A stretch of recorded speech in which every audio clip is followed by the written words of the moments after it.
Bismillahirrahmanirrahim. Assalamualaikum warahmatullahi wabarakatuh. Alhamdulillah wassalatu wassalamu ala rasulillah wa ala alihi wa sahbihi wa man wala, amma ba'd. Kaum muslimin, para jemaah sekalian, para salafiyin yang semoga kita semua dirahmati oleh Allah Subhanahu wa taala. Insyaallah pada pertemuan yang ke-24 ini kita akan membahas kelengkapan tentang hukum bertawasul dengan orang yang sudah meninggal. Para jemaah sekalian, kalau kita kumpulkan penjelasan para ulama tentang masalah tawasul dengan orang yang sudah meninggal, bisa kita simpulkan bahwa tawasul dengan orang yang sudah meninggal, orang yang sudah mati, itu ada 5 macam.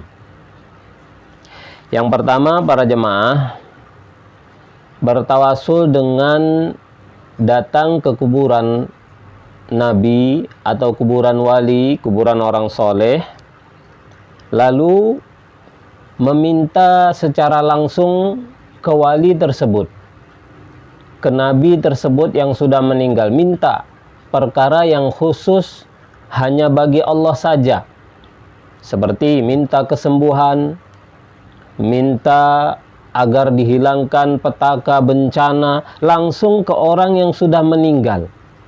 Maka ini sepakat seluruh para ulama, itu adalah kesyirikan yang membatalkan keislaman. Atau datang ke kuburan nabi, kuburan wali, memberikan peribadatan, penyembahan kepada wali tersebut. Apakah itu bentuknya sembelihan kurban, diniatkan untuk menyembah, untuk mengibadahi orang yang meninggal tadi, atau bentuk ibadah-ibadah yang lain. Jelas ini kesyirikan, karena memberikan ibadah yang khusus hanya untuk Allah diberikan kepada makhluk. Apakah orangnya masih hidup atau orang yang sudah meninggal, sama saja. Itu namanya syirik tanpa ada perselisihan. Dan jenis tawasul yang syirik inilah yang dilakukan oleh orang-orang musyrikin di zaman dahulu. Jadi musyrikin zaman dahulu, mereka meminta langsung kepada berhala, kepada orang yang sudah meninggal. Atau mereka berikan ibadah secara langsung kepada berhala-berhala tersebut. Mereka bukan minta kepada Allah ketika mengibadahi berhala-berhala itu. Jadi ini jenis pertama, dan ini jelas kesyirikan. Nah, jenis pertama ini sebenarnya para jemaah, sebenarnya tidak masuk kategori tawasul.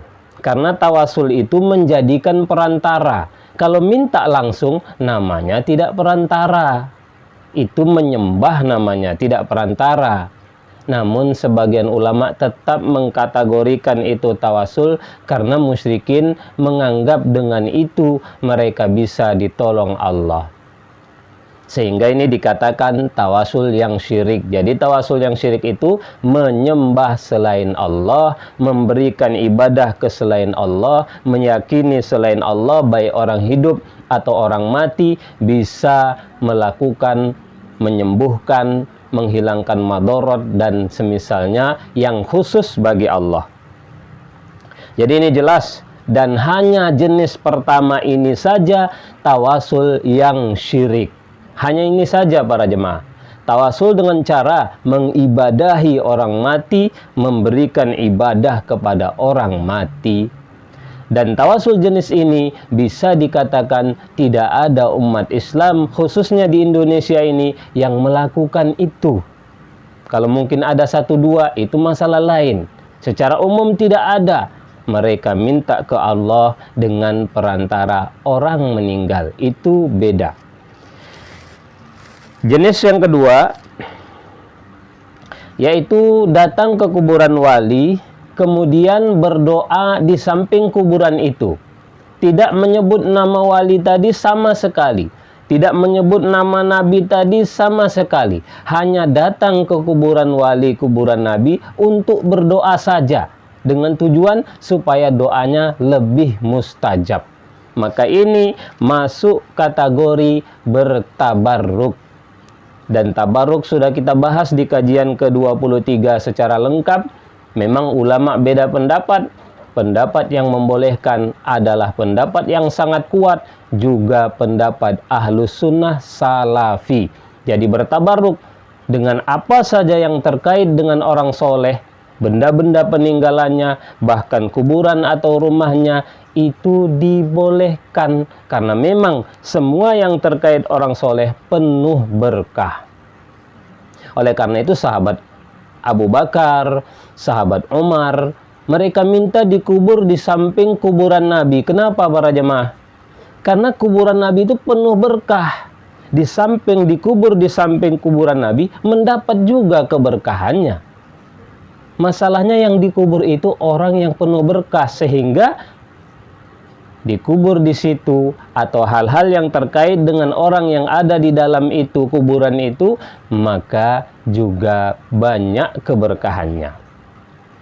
Sehingga para jemaah sudah kita bahas, masalah tabaruk adalah perkara yang dibolehkan, walau ulama beda pendapat, dan tidak ada satupun ulama salaf yang mengatakan syirik atau jalan menuju syirik. Sehingga kalau kita para salafiyin mengatakan syirik atau itu jalan kesyirikan, ini pendapat aneh yang tidak mengikuti salafus soleh.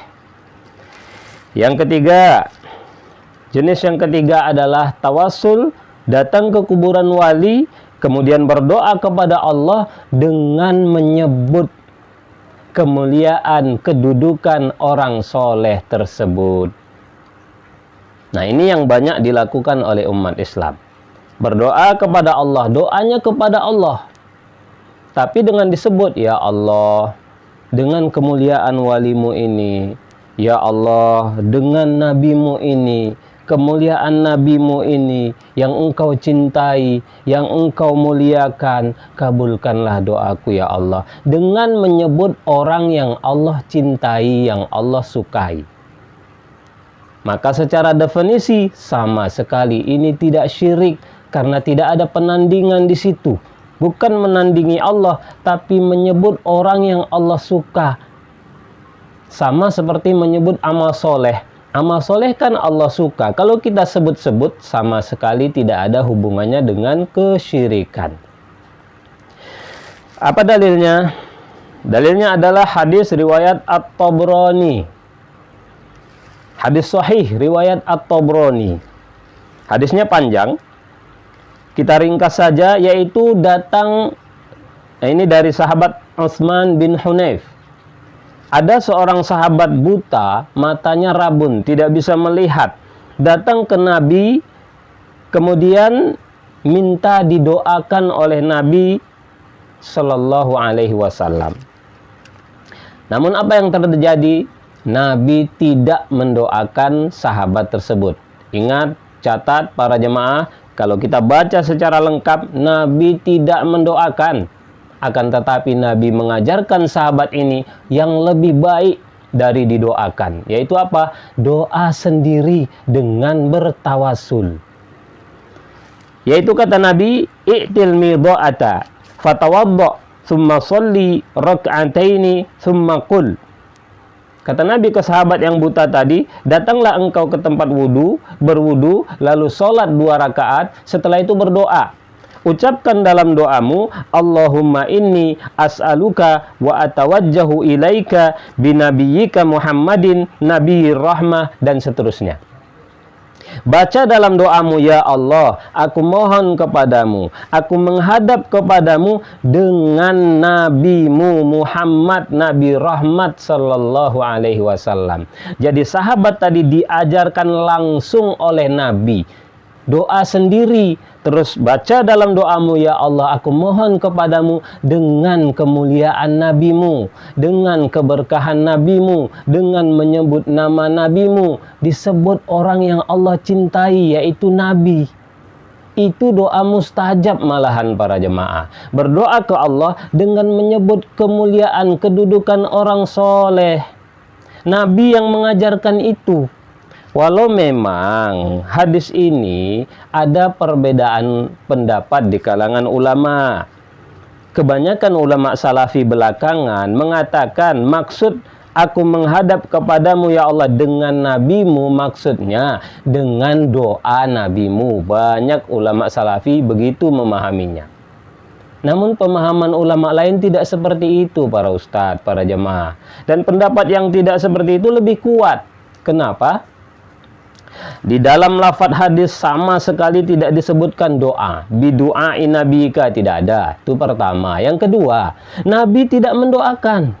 Sehingga kalau dikatakan ya Allah aku menghadap kepadamu dengan doa nabimu, ya nggak cocok. Nabi tidak mendoakan sahabat itu. Silakan baca dengan lengkap riwayatnya. Baca dengan lengkap. Tidak ada Nabi doakan. Nabi anjurkan sahabat itu berdoa sendiri sambil bertawasul. Jadi bertawasul dengan nama orang soleh, menyebut kedudukan kemuliaan orang soleh, itu ajaran Nabi. Hadis sahih riwayat Tabrani. Kemudian kata sahabat Utsman bin Hunayf, setelah sholat orang tadi dan berdoa, dakhala alaina rajul. Kemudian orang itu datang masuk menemui kami. Ka'annahu lam yakun bihi dororun qattun, seakan-akan dia belum pernah tertimpa penyakit sama sekali, sembuh seketika. Berdoa langsung kepada Allah dengan menyebut nabi, bi nabiyika, bi itu namanya lil isti'anah, bi dengan bertawasul dengan kemuliaan nabimu, dengan nabimu. Para jemaah, ini namanya berdoa kepada Allah dengan menyebut orang yang Allah cintai, orang yang Allah sukai. Itu tawasul yang dibolehkan, bahkan dianjurkan. Walau ulama sekali lagi ada beda pendapat, namun pendapat yang membolehkan sangat kuat, dan tidak ada satupun ulama salaf yang mengatakan syirik atau jalan menuju syirik. Maka perbaiki kesalahan kita para jemaah. Imam Ibnu Hajar Al-Haytami dalam kitab beliau Al-Jauharul Munazzam, kata beliau, wa inna ma'allamahu an-nabiyyu sallallahu alaihi wasallam dzalika wa lam yad'u lahu li'annahu arada an yahsula minhu tawajjuha wa badlal iftiqari. Kata beliau, Nabi mengajarkan sahabat tadi doa itu dan Nabi tidak mendoakannya. Jadi yang mengatakan Nabi tidak mendoakan orang buta tadi, sahabat buta tadi, adalah Imam Ibnu Hajar Al-Haytami, ulama besar salafi, bahwa sahabat buta tadi tidak didoakan Nabi. Namun Nabi ajarkan dia yang lebih baik agar dia betul-betul tawajuh, menghadapkan hatinya, menghadapkan kebutuhannya benar-benar kepada Allah saja. Namun kata beliau, mustaghitsan bihi, dengan memohon pertolongan kepada Allah, istighosah bihi, melalui kemuliaan Nabi. Jadi istighosah, minta tolong ke Allah, bihi, dengan kemuliaan Nabi, dengan kedudukan Nabi, dengan menyebut nama orang soleh dan seterusnya.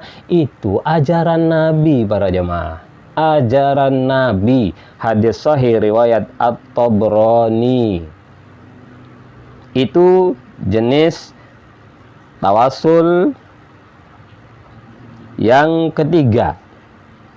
Ya, jadi jenis tawasul yang ketiga jelas ini dibolehkan. Jangan sekali-kali kita katakan syirik para jemaah. Perkataan yang tidak pernah diucapkan ulama salaf. Yang keempat,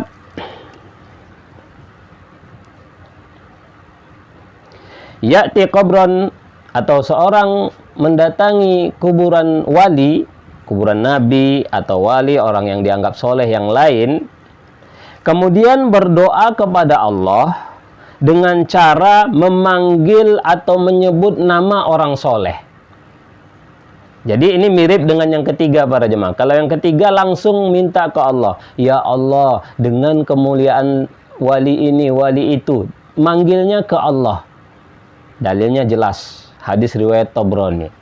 Kalau yang keempat ini para jemaah mirip, namun tidak menyebut Allah, tidak memanggil nama Allah sama sekali, hanya menyebut nama orang soleh saja. Padahal sebenarnya maksudnya minta ke Allah.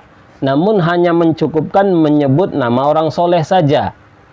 Itu juga bagian jenis tawasul yang dibolehkan. Padahal mintanya ke Allah, namun nggak disebutnya ya Allah, nggak disebut seperti yang ketiga. Langsung saja, ya Rasulullah, ya Rasulullah, wahai Rasulullah, ya wali fulan, ya wali fulan. Bukan minta ke wali itu, namun memang dipanggil-panggil, disebut-sebut namanya, agar Allah kabulkan doa kita. Apa dalilnya? Hadis riwayat Imam Al-Bukhari. Hadis riwayat Imam Bukhari. Hadis sahih riwayat Imam Bukhari. Namun para jemaah, bukan dalam kitab Sahih Bukhari, tapi dalam kitab Al-Adab Al-Mufrad. Kalau hadis riwayat Bukhari dalam kitab Al-Adab Al-Mufrad, kadang-kadang ulama ada yang mendoifkannya. Sekali lagi, kalau ulama berbeda pendapat, ulama pakar hadis berbeda pendapat dalam mensahihkan dan mendoifkan hadis, ingat para jamaah, para salafiyin, catat baik-baik, kalau ulama pakar hadis berbeda, satu mensahihkan, satu mendoifkan, maka dua-duanya salafi ahlu sunnah. Yang meyakini sahih salafi ahlu sunnah, yang meyakini doif juga salafi ahlu sunnah. Tidak ada yang sesat, tidak ada yang ahlul bid'ah, dan tidak ada yang berbuat kesyirikan. Begitu para jemaah, fahami itu. Di antara ulama yang sering mendoifkan Syekh Albani. Kalau Syekh Albani mendoifkan, kemudian ulama lain yang mensahihkan, jangan antum anggap yang meyakini sahih itu berbuat kesesatan. Para jemaah, terlalu sering ya Syekh Albani mensahihkan bangkit dari sujud, tangan itu digenggam. Sedangkan Syekh Mukbil sama-sama pakar hadis mengatakan itu lemah. Apakah Syekh Albani mengajarkan kesesatan? Karena kalau lemah berarti kan bid'ah. Menggenggam itu kan berarti bid'ah, sesat berarti. Karena lemah hadisnya. Kata Syekh Mukbil, tidak para jemaah, tidak sesat. Itu perbedaan pendapat. Nah, begitu juga semua kasus. Kalau pakar hadis yang berbeda, maka yang ikut sahih salafi ahlu sunnah, yang meyakini dhaif juga salafi ahlu sunnah. Tidak ada yang sesat. Termasuk hadis ini Imam Bukhari meriwayatkan, namun di dalam Al-Adab Al-Mufrad. Apa itu? Khadarat rijlu Ibni Umar.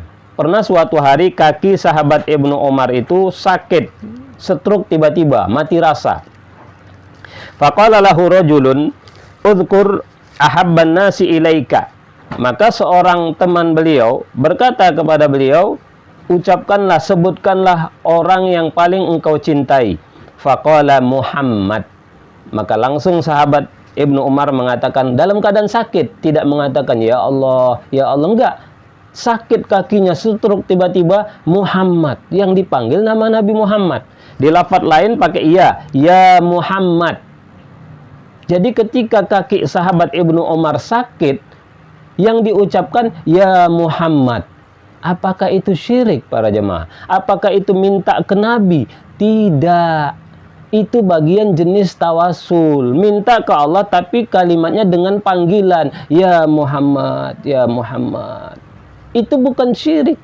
Bukan minta ke Nabi Muhammad. Tidak ada orang minta kepada orang mati.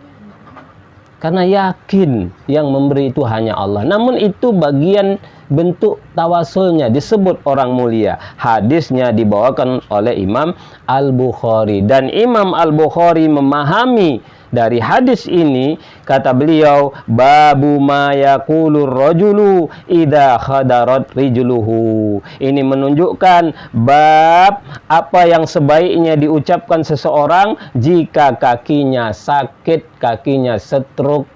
Imam Bukhari itu para jamaah salah satu ulama salaf. Beliau hidup di generasi salaf yang ketiga, tahun 200-an ke atas. Imam Bukhari itu ulama salaf, memahami bahwa berdoa kepada Allah dengan memanggil orang soleh saja itu tidak ada unsur kesyirikannya sama sekali, bahkan dianjurkan. Terlepas hadisnya sahih ataupun dhaif, isinya sama sekali tidak salah, bahkan kata Imam Bukhari dianjurkan. Begitu juga Imam Ibnu Sunni, ulama salaf yang zamannya juga sama, tahun 200-an. Ulama salaf sama mengatakan babu mayakulu idza khadarat rijluhu, bab anjuran apa yang harusnya diucapkan seseorang ketika kakinya sakit, yaitu manggil nama orang soleh. Jadi tawasul dengan manggil-manggil itu para jamaah tidak ada kesyirikannya sama sekali. Itu sunnah Nabi, itu amalan salaf. Orang yang mengamalkan itu berarti salafi, yang mengingkari itu justru yang dipertanyakan, salafi atau bukan. Itu jenis yang keempat. Dan yang terakhir, yang kelima, ini yang paling keras. Salafi bisa dikatakan semuanya, hampir bisa dikatakan semuanya mengatakan ini tawasul syirik, padahal sama sekali tidak syirik. Yang kelima yaitu datang ke kuburan wali, kuburan nabi dan orang soleh yang lain, lalu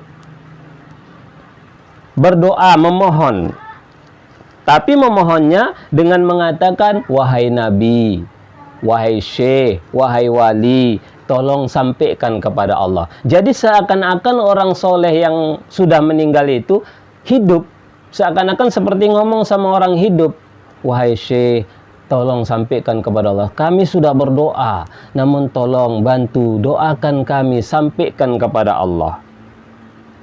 Para jemaah, ini sudah saya singgung yang lalu. Apakah syirik? Secara definisi tidak ada sedikit pun hubungannya dengan syirik. Minta disampaikan itu enggak menandingi Allah. Syirik itu hanya masalah menandingi. Minta, wahai syekh, sembuhkan saya, jelas menandingi. Tapi wahai syekh, tolong sampaikan ke Allah. Loh, kok menandingi?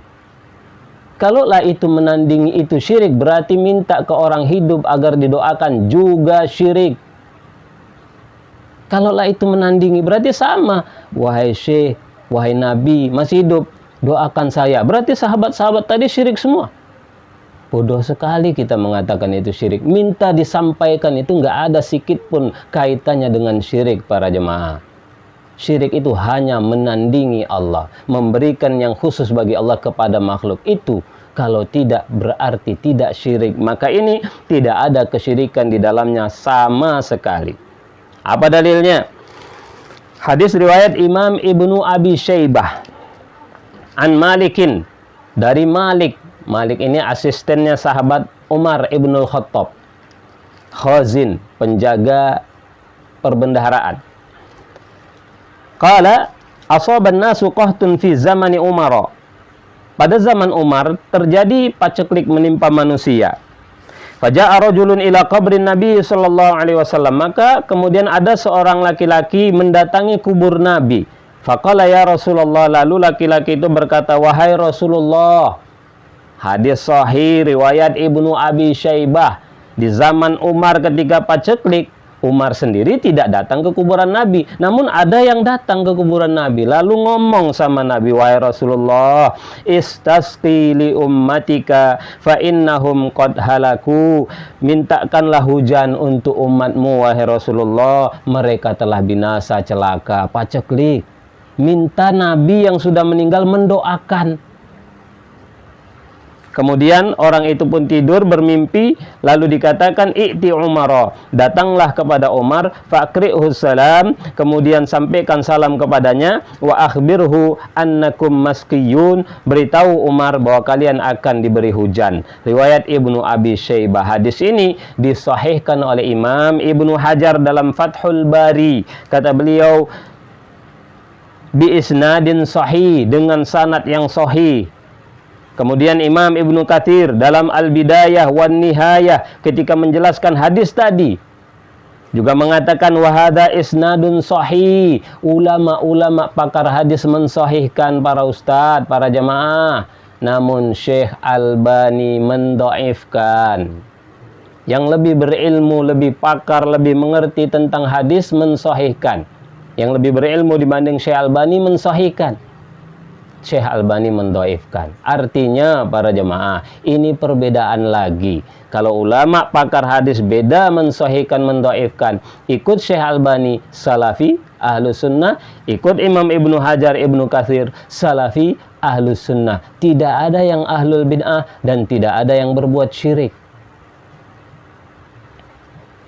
Jadi jelas sekali di zaman Umar, orang tadi datang ke kubur Nabi, minta, wahai Nabi, doakan kepada Allah. Karena memang sudah kita sampaikan, orang meninggal itu bisa mendengar dan bisa berdoa. Itu pendapat yang lebih kuat.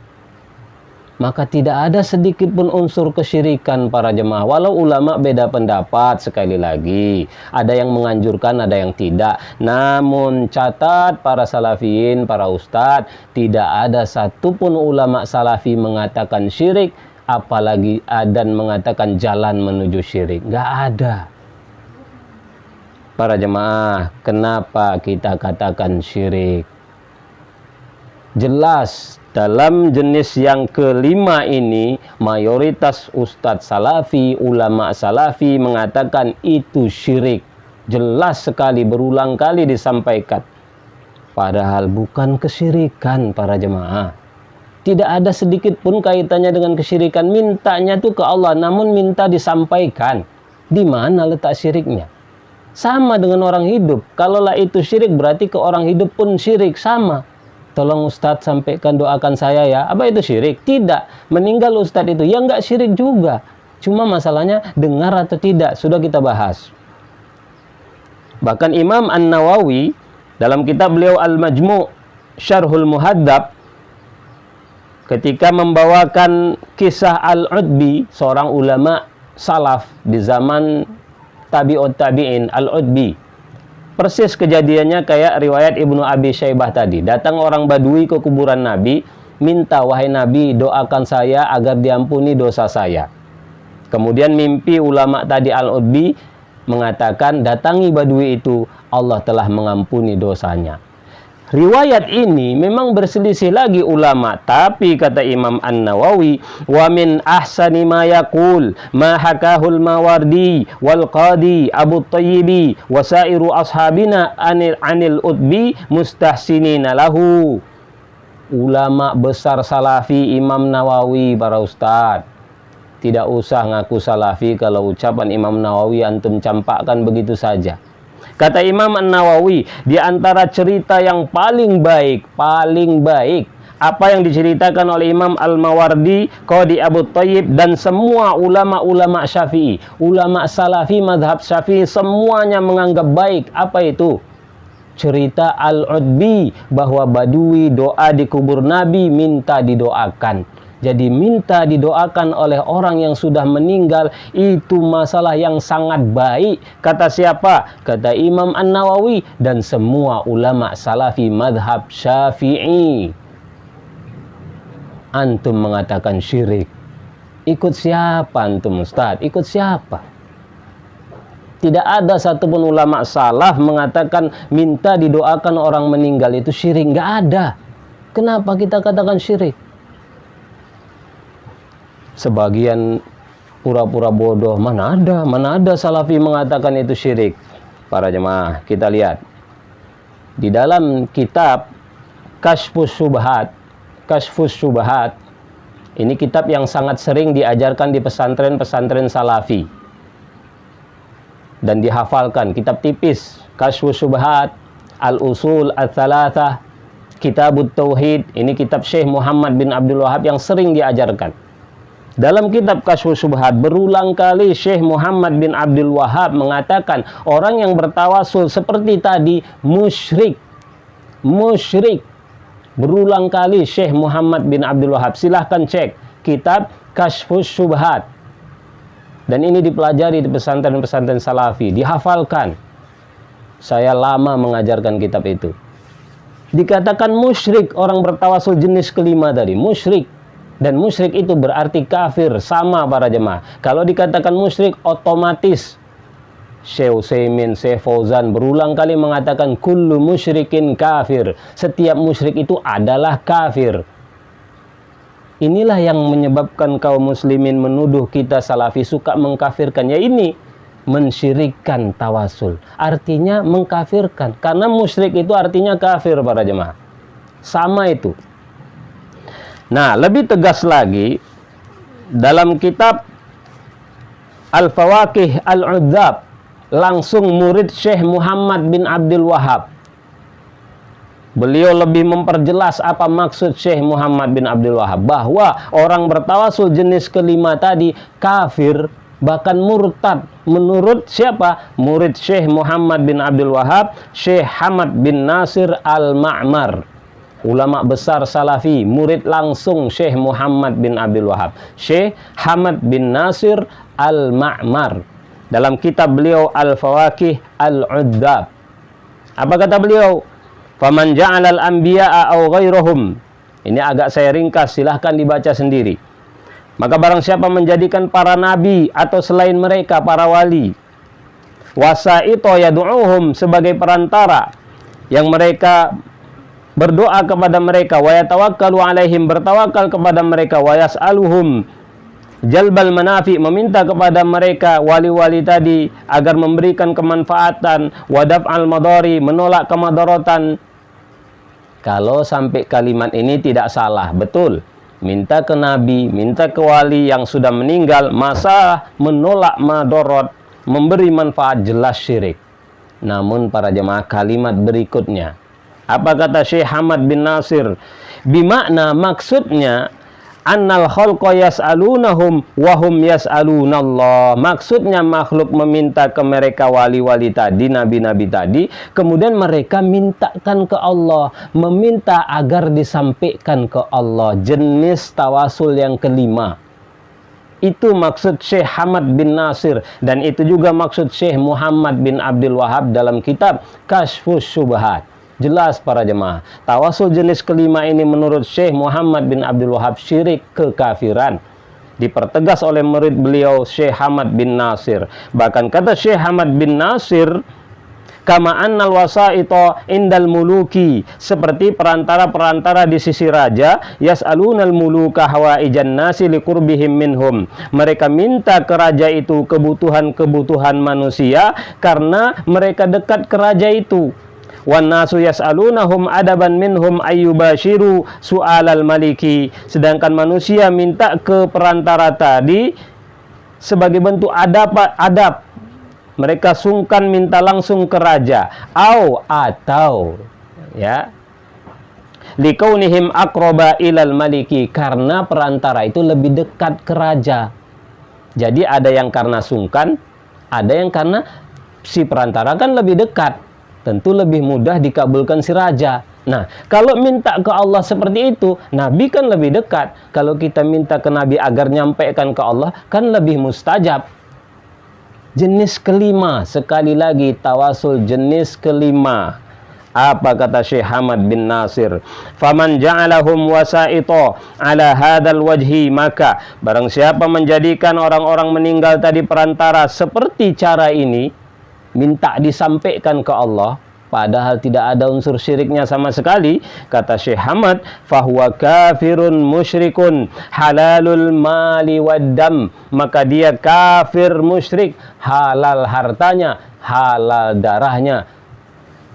Na'udzubillah, mengerikan sekali para jemaah. Ini ulama kita, kalau salah mari kita akui salah.